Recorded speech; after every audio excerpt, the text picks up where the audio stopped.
Ladies and gentlemen, thank you for joining me. Welcome to some spotlight coverage for the 2023 Reservoir Dawgs tournament here in Mississippi. We have this man right here, Shawn Trapp, to thank for providing this coverage, and unfortunately he hits pretty early here on hole 16, par 3, 320 feet. No hole breakdown, unfortunately, though. No drone coverage today, but we will soldier on. And there we have Joseph Lyons there, getting pretty far down the fairway there on the right side, so he should have a pretty easy up and down for the par. Kirk Jacobs here, turning this one over a little bit too much, hitting a late tree, kicking him a little bit toward the basket, so he should have just another forehand to get up and down. And rounding out the lead card, we've got JT. Pulling this one a little bit to the right, getting a double kick there. He'll end up in an okay spot to get up and down, but you got a lot of trees to contend with on this hole, so there is no such thing as an easy up and down. Opting for this turnover. Nice floaty bid there. Should put himself in a pretty good position to have a nice look. Here we've got Shawn, just a little bit closer than JT. Trying to find the best possible, and like I said, a lot of trees here, a lot of gaps to hit, but you just got to pick one and stick with it.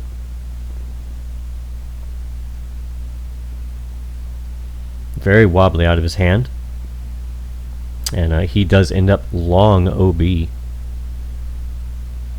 we've got Kirk.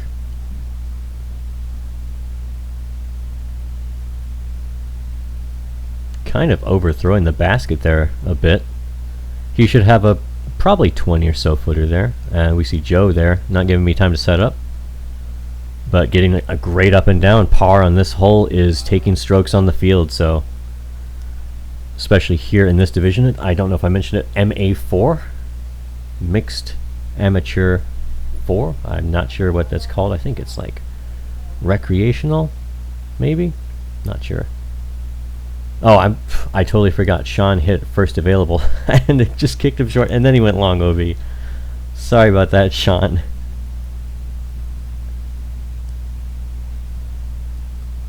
JT leaving that one a little bit short. Kirk here for his par. And we won't call that a foot fault, but definitely a foot fault.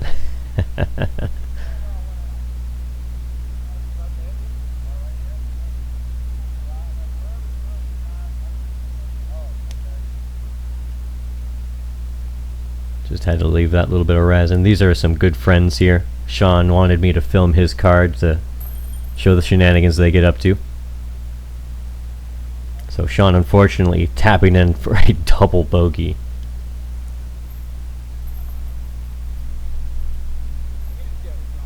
Rest of the card tapping in. We'll see you on hole 17.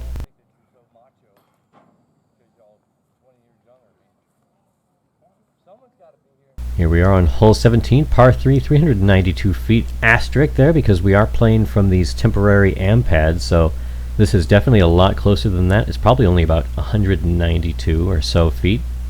Oh, here we have Joe up first with the par on the last hole.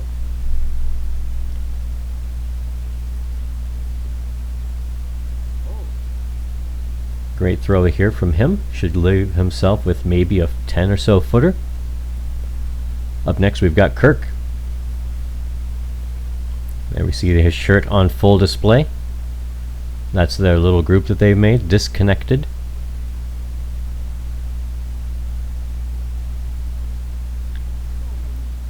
Opting for almost a turnover shot here. He should leave himself in a pretty good spot as well.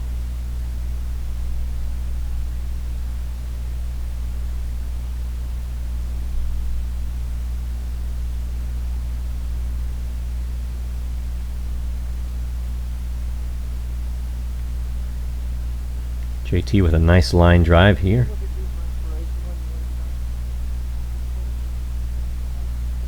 And Shawn Trapp bringing up the rear. Really tough hole to start on. 16 specifically is a very, very difficult hole. And Shawn really cranking on this one. Putting himself in a great spot. A little bit of a skip there, but should still leave himself with a good look. Here we've got Kirk farthest from the pin.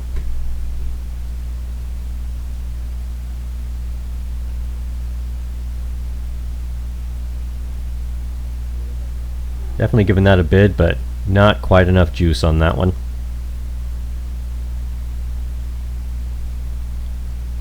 Here we've got Shawn from probably about 15 or so feet. Oh. And now Shawn did hire me and specifically gave me permission to go like full blast, like as hard as I could, to just make as much fun of him. I think honestly though that if he used a stiffer plastic on his putter, I think he would have been a bit better served there on that putt. JT making good on his birdie putt there. And here we've got Joe for his from only probably about 5 feet. Keeping it smooth. The rest of our card to tap in their pars.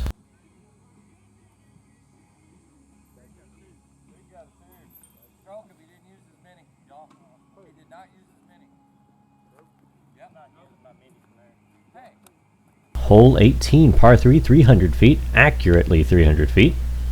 Joe starting us off really early with a horrible grip lock there. He actually did end up in a decent spot to get up and down though, so not the worst result. Here we've got JT.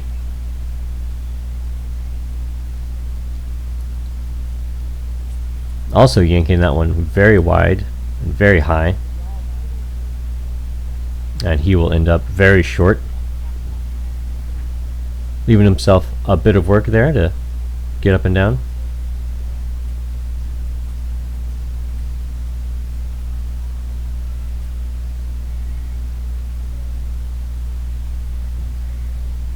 Got some nice background music going on.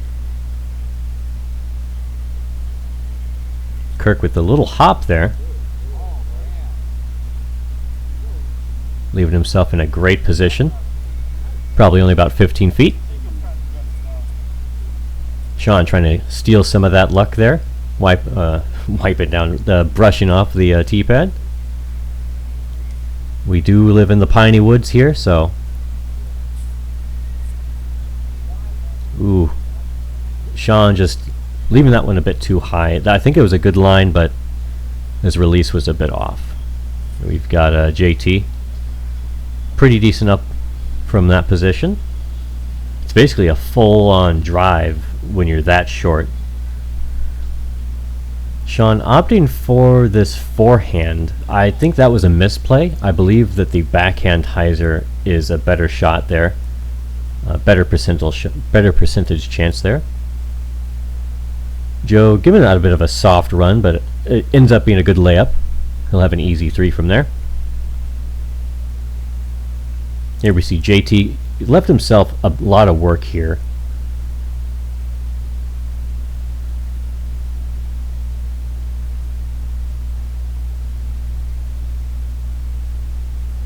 Definitely a good run there. Just a little bit left side. Shawn with the tree assist. Call him the branch manager.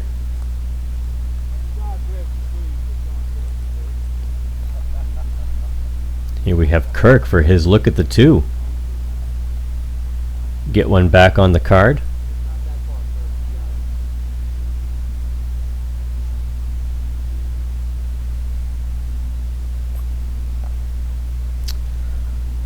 It was definitely committed. Nobody could argue that it was not committed.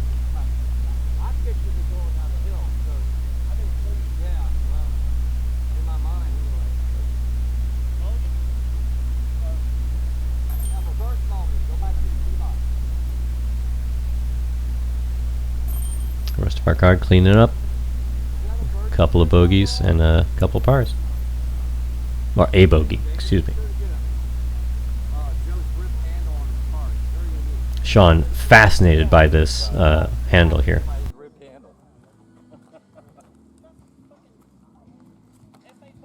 Here we are, hole 1, par 4, 534 feet asterisk, because again, we are playing from this temporary amp pad. So this is closer to probably about 400 maybe? Maybe like 350, 350, 400, somewhere around there. Joe leading us off with a pretty decent forehand. He hits a late tree there, but it is a much more forgiving par 4. You can pretty easily get up and down for the 3. Kirk turning that one over way too much. I like the idea, but the execution was definitely a bit lacking there.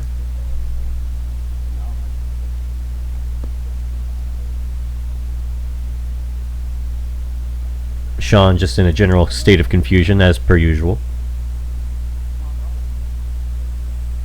Opting for the forehand again.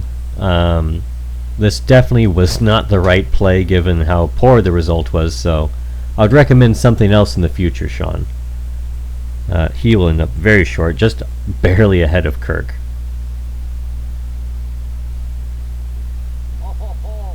JT turning this one over as well, but getting very lucky through the sneaky back door there. Here we have Kirk.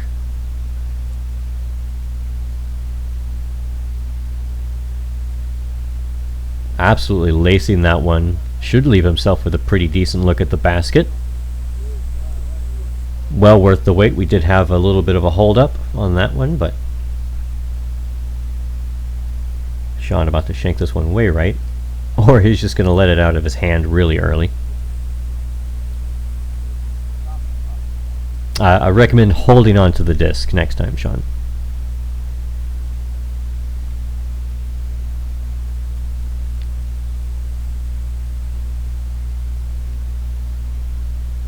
I think JT hit the first available tree, and it kept flying. So in the end, excellent result. Poor execution. Shawn once again opting for the forehand,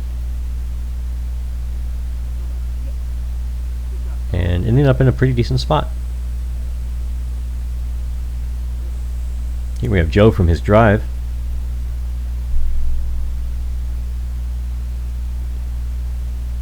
Oh, just a rude little tree there at the end.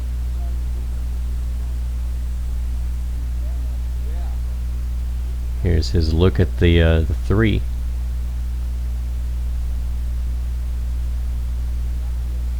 I don't know if he was trying to give that a run, but in the end he essentially just laid up, so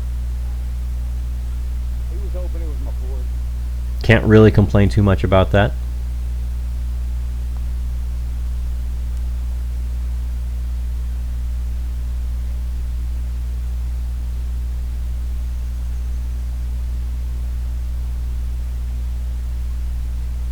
I think he was trying to run that, but just left it very low.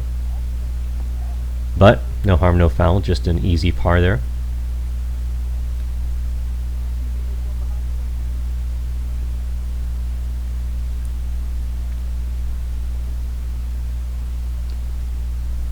And that was just a very poorly executed putt there. Shawn to tap in the 4.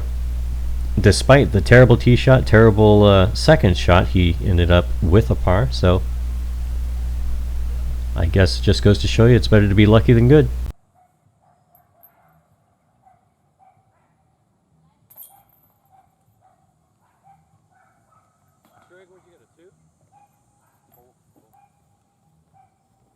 Hole 2, par 3, 180 feet. Probably a little bit longer than that because it's a bit uphill, but doesn't play a foot over 200. And Joe leaving this one really, really high. And getting the result you'd expect from that, going the backdoor route with the very low ceiling. The forehand is the much more common play, and in my opinion, it's much more difficult, but I have a terrible forehand, so Kirk definitely doesn't have a terrible forehand, giving this a Nice little ace run there, leaving himself with a good look at the 2. And despite and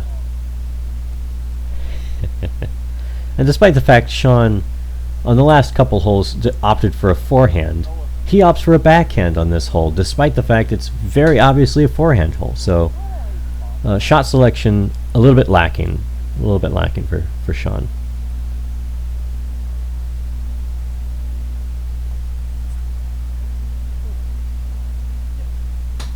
JT putting himself in a pretty good spot. Definitely a bit more work than you would like for the birdie, but JT giving that a bit of a soft run, I would say. I would call that.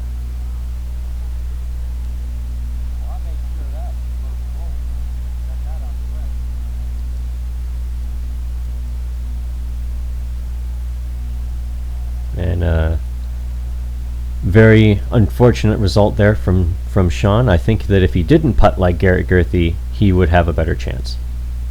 But it is what it is.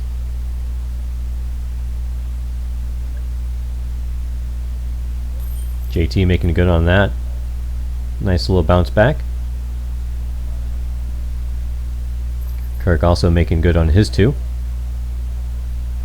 And Joe and Shawn to tap in their pars as they move on to the next hole.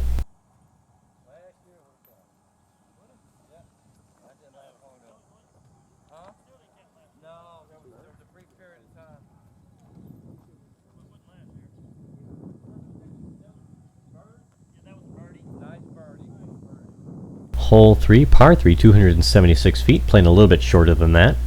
Kirk leading us off with an attempt at a backhand turnover shot here, but fading out pretty early. He'll leave himself with probably a 60 or 70 footer for the 2. JT looks like he's lining up more of the a flatter shot here. Definitely flatter, but very unfortunate to go into that really bushy tree. That is basically an instant bogey. It is very thick. It is extremely hard to get through that, so he has a long way to go.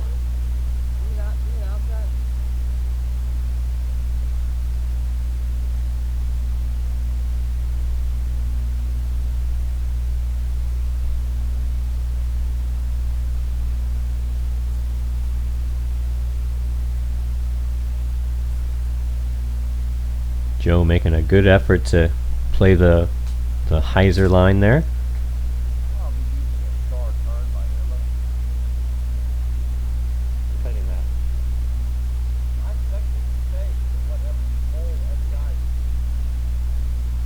You can expect that all you want. Oh, okay.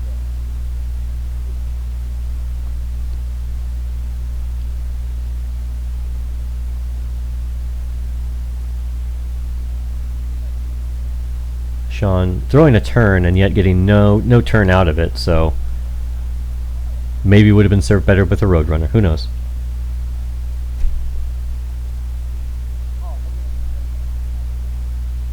JT leaving this one really short. I like the effort, I like the line, if it just had a little bit more height.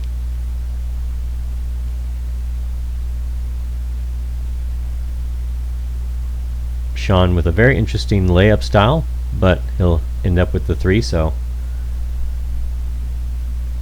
not as bad as it could be. Kirk definitely giving that a run.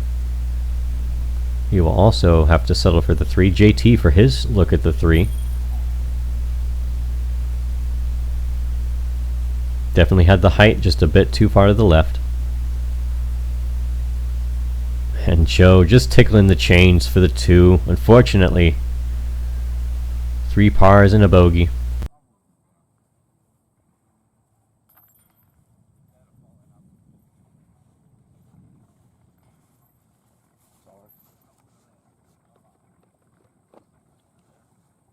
We arrive at hole 4, par 3, 310 feet. Probably playing a little bit shorter than that, tiny bit downhill, but pretty simple backhand hyzer. I'm sure we'll see a couple people complicate that, but not Kirk. Kirk lining that up and and throwing it down. The mistake you'll see most people make on this hole, if there is a mistake to make, is to turn their disc over too much and end up in the reservoir there. So that is the result that we do not want to see.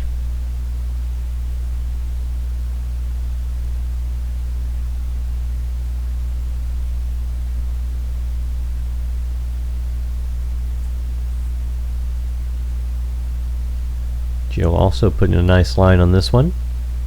Looks like he'll end up in a pretty decent spot. Maybe a little bit shorter than he'd like. But still, nothing to be too upset about.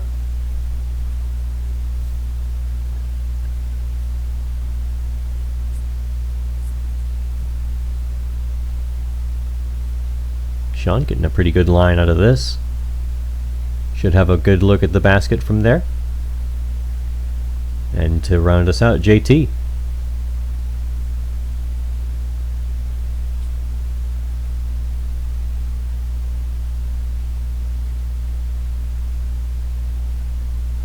I'm not really sure where that went, to be honest with you. It was kind of difficult to track. Here we've got Kirk.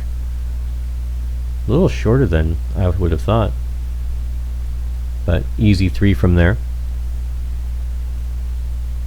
Here we've got Shawn.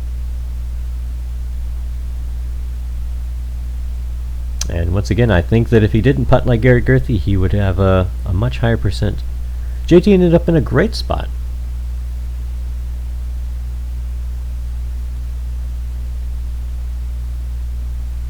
Unable to capitalize on the 2, just a little bit low.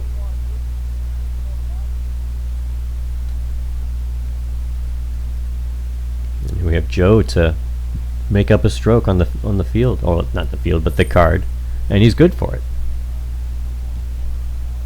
As you can see, he's truly a professional, being able to make a birdie on a 310-foot hole.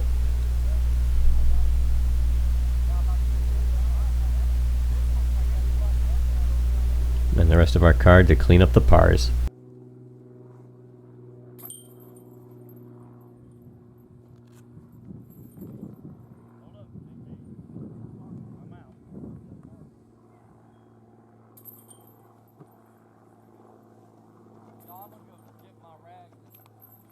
Here at hole A, par 3, 327 feet, a temp hole because hole 7 was currently under construction due to some ongoing reservoir maintenance or whatever.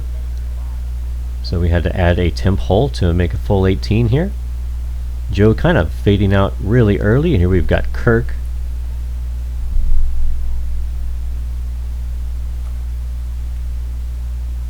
Putting a pretty good line on this one. Ending up much shorter than you'd like, but obviously what you'd prefer is to be under the basket, but not always the easiest thing to accomplish. Shawn putting some mush behind this one.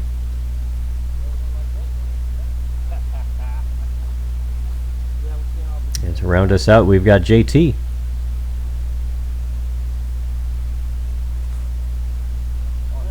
Zooming way in on that one. And JT with probably one of the better drives of the group.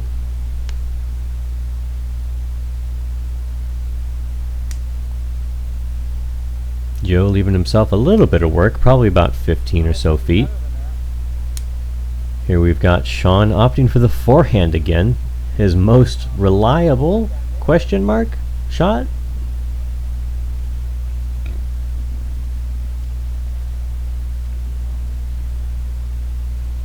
Definitely leaving himself with a lot of work on that one.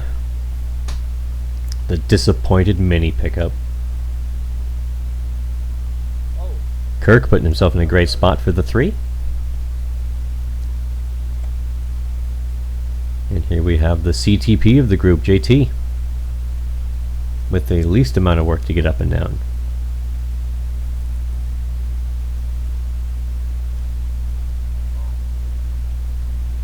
And a tap in 3. Can't be too upset about that. Here we've got Shawn for his look at the 3. Well outside the circle on this one. Airballing that one a bit. Good to see him improve his putting just a little bit though. Obviously the disc was not at a complete vertical angle.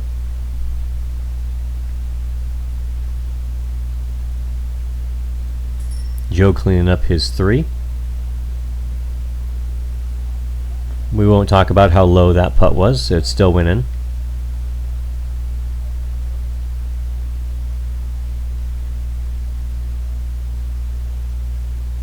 Kirk with that sort of the tester range. It's not a difficult range, it just gets in your head to the point where you're like, oh, I better make this, I better make this. He doesn't need to worry about that though, he made it, so no harm, no foul, easy 3. And Shawn to clean up the bogey.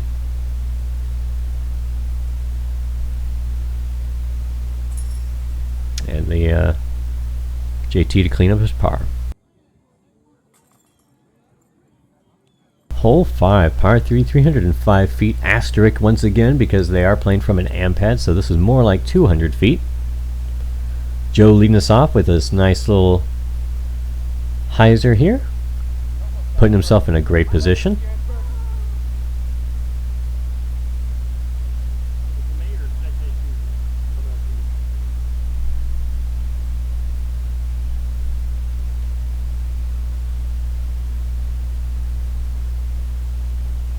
Kirk lining up a little bit of a flex line, but he'll end up right under the basket as well, so very good throw there.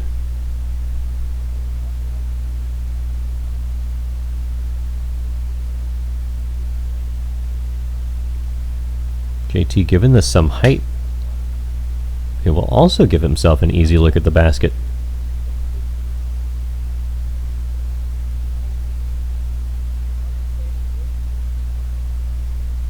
Shawn opting for the standstill.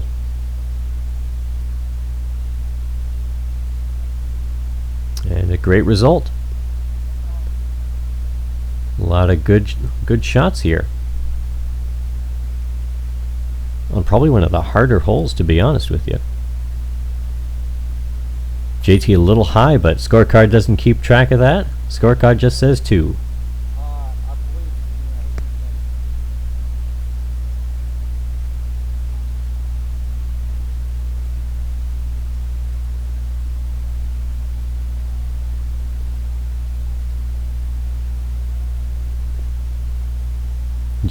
Shawn finally put himself on the board with the birdie.